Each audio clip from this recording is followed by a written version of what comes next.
Want to see what's in these boxes? Be able to do. Not bad though. Yeah. Kind of light actually. What's up everybody? Welcome back to another episode of Outlawed Motors, and today we are chopping up the donor finally. So I'm back from Pittsburgh and we've taken the Mini's engine down to Magnus Motorsports to get rebuilt. I have yet to know what is going to fully go on with that, and the sun's right in my eyes if I'm squinting. Today I've got my buddy Gareth again back here, and we're going to get this car out of my driveway because, well, I'm sure the neighbors don't appreciate it, and I want to get some work done on the E9.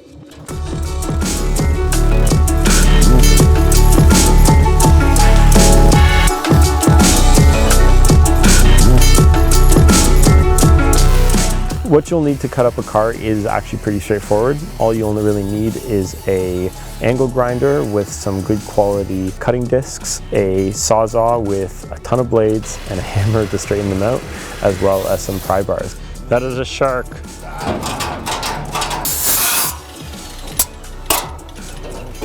Awesome. Oh, there we go. It's actually not that heavy. Oh.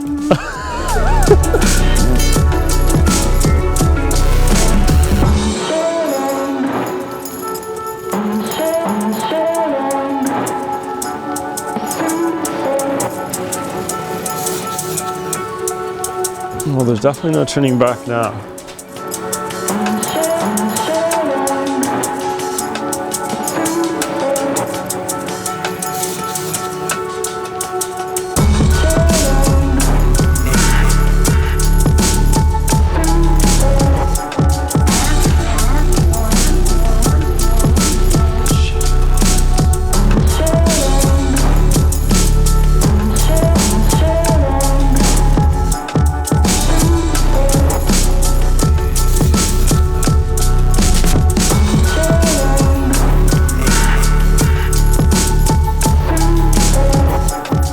Obviously, gloves, wear a long sleeve. Doesn't matter how hot it is outside. You do not want pieces of strap metal or disc going into your arm. It hurts like a bastard.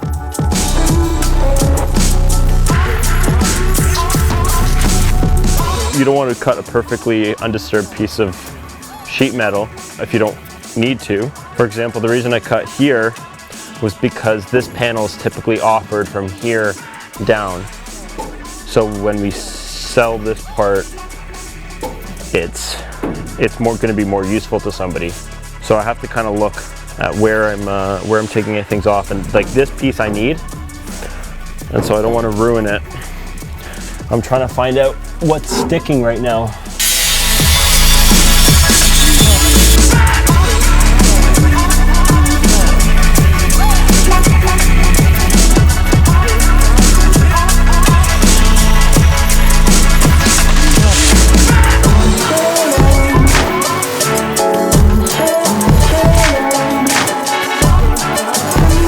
One of the biggest challenges is when you're trying to cut a piece of sheet metal that's connected to another piece of sheet metal that you really want, and they're not coming off easy together.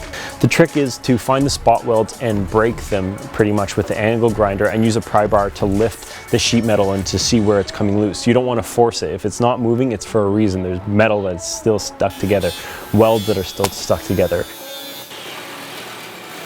I'm through a majority of cutting up the car, but I still have a long way to go to get the fenders off, this rear portion behind the trunk, as well as cut up the floor pans and get the front, the dash and the firewall off, because I would like to keep the dash, firewall, transmission tunnel, this piece right here, but they're all kind of connected in weird ways together. For the E9 owners, I am selling a bunch of parts from the donor, a bunch of the sheet metal, so if you happen to need some and kind of recoup some of my budget, let me know. Just DM me.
So there you have it. I have officially cut up my first car.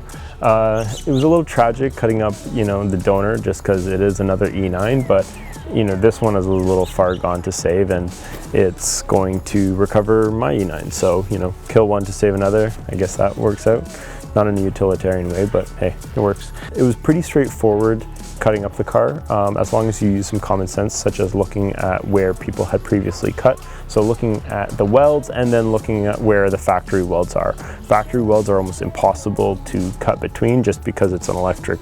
It just zips it together, and then it's just, you can't really, you have to either drill them out or cut, you know, in awkward places. So I tried as best as I could to find areas that had previously been welded so that I didn't ruin a perfectly good piece of sheet metal.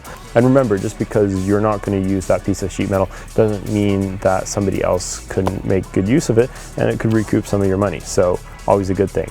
Apart from that, I'm pretty happy with my purchase. I definitely am going to get a lot of value out of just the sheet metal alone, apart from the interior and all the other mechanical stuff I got from the donor. If you enjoyed this video, make sure you subscribe to Outlawed Motors and like this video. And like always, if you have any comments, feedbacks, or anything to say, just comment below. You know, it's really amazed at how much of a vibrant community is growing, and I can't believe how many subscribers are coming every week. So till next time, see you later. Have a good one.